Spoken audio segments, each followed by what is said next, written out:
When I was 15, my parents kicked me out so my older sister could have her own bedroom. When I asked them where I should go, Mom grinned. Figure it out, darky. That was 7 months ago. Today, they're both begging for forgiveness. My dad is black and my mom is white. I look really black while my older sister Kate looks more white. This one feature has affected my entire life. You see, despite my dad being black, he has extreme colorism against black people, while my mom is just straight up racist. To her, my dad is the only exception. Me and Kate are only 2 years apart, but growing up, our experiences were very different. Every birthday of hers was celebrated, not only with a cake, but also huge birthday blowouts every day for her entire birth week. Meanwhile, my birthday was just another day in the year. However, instead of soaking up all the attention and hating me as much as our parents did, Kate would always be kind to me when they weren't looking. On my 9th birthday, Kate knew our parents wouldn't do anything for me, so she asked them if she could celebrate her birthday on my day. Of course, they said yes, and when the day came, she let me choose who to invite. When it was time for the cake, Kate distracted my parents and brought them into another room so everyone could sing happy birthday for me. It was one of the happiest days of my life. Another time, when we got our report cards and she got all C's while I got B's, she knew my parents would likely wail on me for not getting A's. So while they were reading my report card, she begged them not to hurt me because she didn't like violence. So they ended up just pinching me a few times. So even though my parents basically saw me as a cotton picker, as they called me,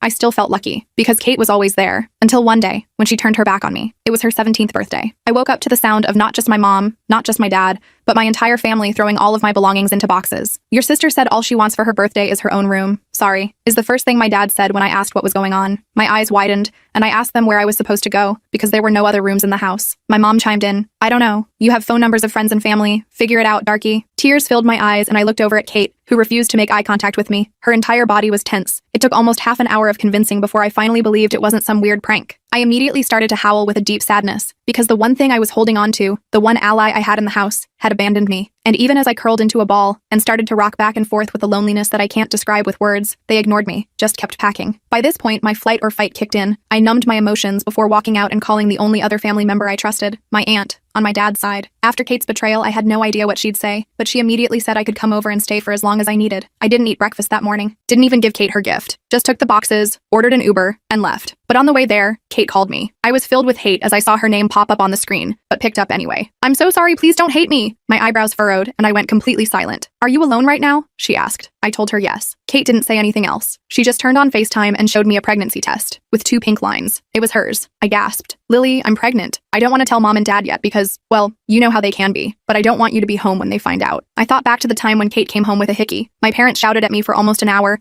telling me how bad of an influence I was, how it was all my fault. So I understood. Kate, what can I do to help? I asked. She told me to ask for her help from our Aunt Bonnie. Suddenly, I could hear my parents walking up the stairs singing happy birthday, so I hung up. My mind was spinning. A part of me was relieved that Kate was still my best friend, but mostly, I was just worried, very worried. And when I got to my Aunt Bonnie's, my stomach twisted into a pretzel knot because she opened the door, gave me a huge smile, and hugged me super tight. I'm so happy you visited. I never told her what had happened, and clearly my parents didn't either. We were in the middle of polite, introductory small talk when I just blurted it out. My parents are racist and my sister is pregnant. The second I said it, she laughed, thinking it was some sort of joke. And that's when I started bawling my eyes out. By this point, we had already taken in the boxes. So we went inside and she listened while I talked. I made her promise not to tell my parents, and she swore she wouldn't. The next hour consisted of me completely unloading everything. The racism, the favoritism, getting kicked out. She promised I would be safe with her, and held me while I cried myself to sleep. I didn't know it at the time, but Aunt Bonnie was about to make my parents pay. Me and Kate's lives were about to change forever. When I woke up the next morning on Aunt Bonnie's couch, I had that brief moment of confusion where I didn't know where I was. Then it all came rushing back. Getting kicked out, Kate's pregnancy, everything. My eyes felt swollen from crying, and my back hurt from sleeping in a weird position. I checked my phone. 3 missed calls from Kate, but nothing from my parents. Not surprising, but it still stung. I could hear Aunt Bonnie in the kitchen making breakfast. The smell of bacon and eggs filled the apartment. My stomach growled loudly. I hadn't eaten since lunch the day before. Good morning, sleepyhead, Aunt Bonnie said when I shuffled into the kitchen. She looked like she'd been up for hours already. I made you some breakfast. Eat up. We've got a lot to talk about. I sat down at her small kitchen table and started eating. The food was amazing. Or maybe I was just starving. Either way, I practically inhaled it while Aunt Bonnie sat across from me, sipping her coffee. I've been thinking about everything you told me, she said after I'd eaten about half my plate, and I need to ask you something important. Has your dad ever hit you? I almost choked on my orange juice. Nobody had ever asked me that directly before. Not like, punched me or anything, I mumbled. Just some slaps, pinches, that kind of stuff. Aunt Bonnie's face darkened. That's still abuse, Lily. And the emotional stuff? The way they treat you differently from Kate? That's abuse too. I just stared at my plate. When someone actually says it out loud like that, it hits different. I'd always known something was wrong with how my parents treated me, but hearing someone call it abuse made me feel both validated and weirdly ashamed. I'm calling your parents after breakfast, she continued. First, to tell them you're staying with me for now. Second, to let them know I'm aware of how they've been treating you. My heart started racing. But what about Kate? If you tell them you know everything, they'll realize I told you about the pregnancy. I won't mention the pregnancy, Aunt Bonnie assured me. That's Kate's news to share when she's ready. But the rest, they need to hear it. After breakfast, I called Kate back while Aunt Bonnie cleaned up. Kate answered immediately, sounding stressed out of her mind. Are you okay? Where are you? Did Aunt Bonnie let you stay? The questions came rapid fire. I told her I was fine and staying at Aunt Bonnie's place. She sounded relieved, but still anxious. I asked how she was doing and if our parents suspected anything. They don't suspect a thing, Kate said. They're too busy redecorating my room now that it's all mine. She sounded guilty saying it. Lily, I'm so sorry. I should have found another way. I wasn't completely over being hurt, but I understood why she did it. It's okay, I said. But Kate, what's your plan? You can't hide a pregnancy forever. Kate started crying softly. I don't know. I'm scared to tell them. You know how they'll react. I knew exactly how they'd react. They'd blame me somehow, even though I had nothing to do with it. They'd shame Kate, but ultimately forgive her. They'd make everything worse. What about the father? I asked. Is he in the picture? It's Tyler, Kate said. You know, from my chemistry class. His parents are super religious. If they find out, he's screwed. We both are. Tyler Williams. I knew him vaguely. Tall, quiet guy who played baseball. Not someone I would have expected Kate to date secretly. Have you thought about what you want to do? I asked carefully. Like, do you want to keep it or? I don't know yet, Kate admitted. I need time to figure it out. Can you ask Aunt Bonnie if she'll help me? Maybe I can come over and we can talk? I promised to ask Aunt Bonnie and told Kate to hang tight. Right after we hung up, I heard Aunt Bonnie on the phone in the living room. Her voice was raised,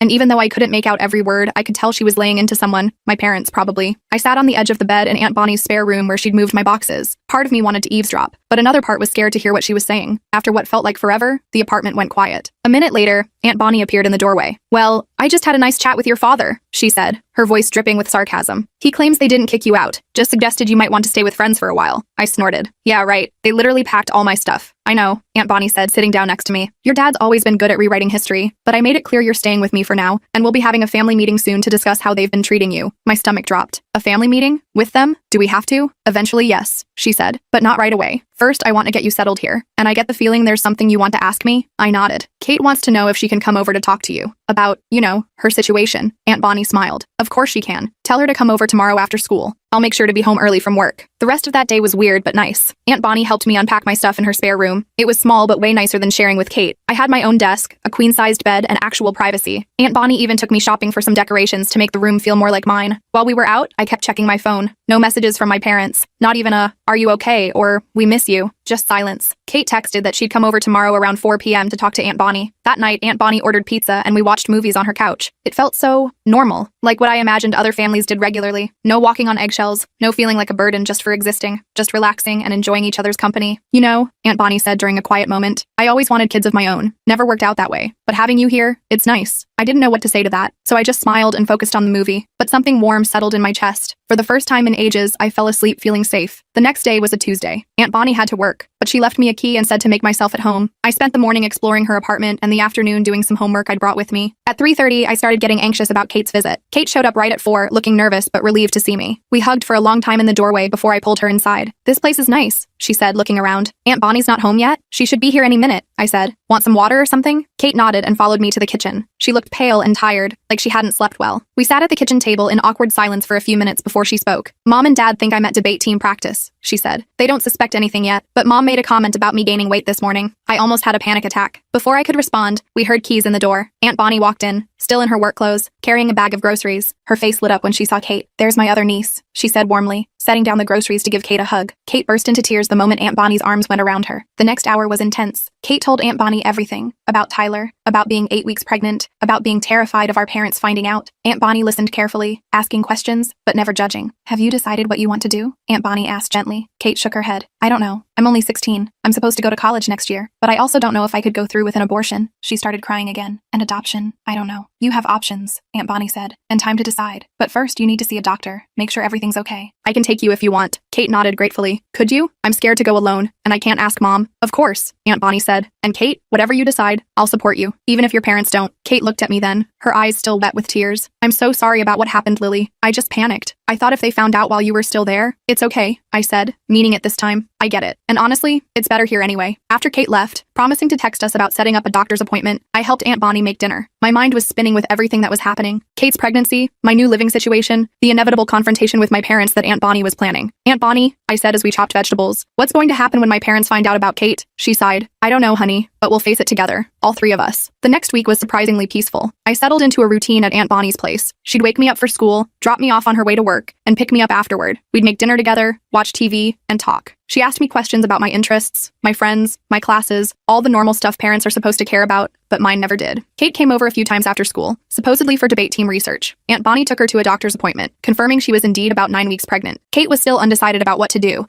but at least now she was getting proper prenatal care in the meantime. My parents? Radio silence. Not a single call or text asking how I was. Kate said they barely mentioned me at home, like I'd just ceased to exist. It hurt, but it also confirmed what I'd always suspected. They didn't really love me the way parents are supposed to love their kids. Then on Friday evening, everything blew up. Kate called me in a panic. Mom found my prenatal vitamins, she said, her voice shaking. She put it together with me gaining weight. She knows Lily. She knows I'm pregnant. My heart sank. What happened? What did she say? She went ballistic. Kate sobbed, started screaming about how I'd ruined my life, how no decent college would accept me now, how I'd brought shame on the family. Dad came home in the middle of it and lost his mind too. I put Kate on speaker so Aunt Bonnie could hear. Are you safe? Aunt Bonnie asked immediately. I'm in my room with the door locked, Kate said, but they keep pounding on the door, demanding I come out and face the consequences of my actions. I'm scared. Aunt Bonnie grabbed her car keys. We're coming to get you. Pack a bag with essentials. You can stay here too. The drive to my parents' house was tense. Aunt Bonnie drove like a woman on a mission, her knuckles white on the steering wheel. I sat in the passenger seat, texting Kate updates on our location. She wasn't responding anymore, which made my anxiety spike. When we pulled up to the house, I felt sick to my stomach. I hadn't been back since the day they kicked me out. The porch light was on, and both my parents' cars were in the driveway. Stay in the car, Aunt Bonnie instructed as she put the car in park. No way, I protested. Kate's my sister. I'm coming with you. Aunt Bonnie looked like she wanted to argue but nodded instead. We walked up to the front door together and she rang the doorbell. The sound of shouting from inside immediately stopped. A moment later, my dad yanked the door open. His expression changed rapidly from anger to surprise to a forced smile when he saw Aunt Bonnie. Bonnie, what a surprise, he said, completely ignoring my existence beside her. What brings you by so late? Cut the crap, Marcus, Aunt Bonnie said coldly. We're here for Kate, she called us. My mom appeared behind him, her face blotchy from crying or yelling or both. This is a family matter, Bonnie. You shouldn't be involved. I am family, Aunt Bonnie shot back. And so is Lily, though you seem to have forgotten that. Where's Kate? In her room, having a teenage tantrum, my dad said dismissively. She can come out when she's ready to discuss her options rationally. The way he said options made my skin crawl. I knew exactly what option he thought was rational. Let me go get her, I said, already moving toward the stairs. My mom tried to block my path. You don't live here anymore, Lily. You can't just move, Aunt Bonnie said, her voice so authoritative that my mom actually stepped aside. I ran upstairs to Kate's room, my old room too, and knocked gently. Kate, it's me. Open up. The door cracked open, and Kate peeked out, her face streaked with tears. When she saw it was really me, she flung the door open and hugged me tight. Thank God you're here, she whispered. They've lost their minds. Dad says I have to get an abortion, or he'll throw me out. Mom keeps crying about what people at church will say. Pack your stuff, I told her. You're coming to stay with me and Aunt Bonnie. Kate nodded and quickly grabbed a duffel bag, shoving clothes and toiletries inside. I helped her pack, grabbing things she missed, her laptop charger, her favorite sweater, the stuffed bear she'd given me years ago that had somehow survived the purge of my belongings. When we came back downstairs with her bag, my parents were still arguing with Aunt Bonnie in the entryway. You can't just take her, my mom was saying. She's 16. She's still a minor. Watch me, Aunt Bonnie replied. Unless you want me to call Child Protective Services and report how you've treated both your daughters, I suggest you step aside. My dad's face turned an alarming shade of red. Is that a threat? You have no proof of anything. I have Lily's testimony, Aunt Bonnie said calmly. And now I have evidence of you trying to force Kate into a medical procedure against her will. Do you really want to test me on this, Marcus? My parents exchanged a look. For the first time in my life, I saw something like fear in their eyes. Kate can make her own decisions when she turns 18, my mom said, changing tactics. For now, she stays here where we can take care of her. Take care of her like you took care of me? I blurted out. By treating her like garbage if she doesn't do exactly what you want? My dad finally acknowledged my presence with a glare. You don't know what you're talking about. We've always provided for both of you. Providing food and shelter is the bare minimum, I shot back. You never loved me. And now that Kate's done something you don't approve of, you're treating her the same way. Kate stepped forward, clutching her bag. I'm going with Aunt Bonnie and Lily. I'll be back when you're ready to support me no matter what I decide about my baby. My mom started crying again, but it felt manipulative rather than genuine. Kate, please, think about your future. I am thinking about my future, Kate said firmly. And right now, it's not here. We walked out of the house together,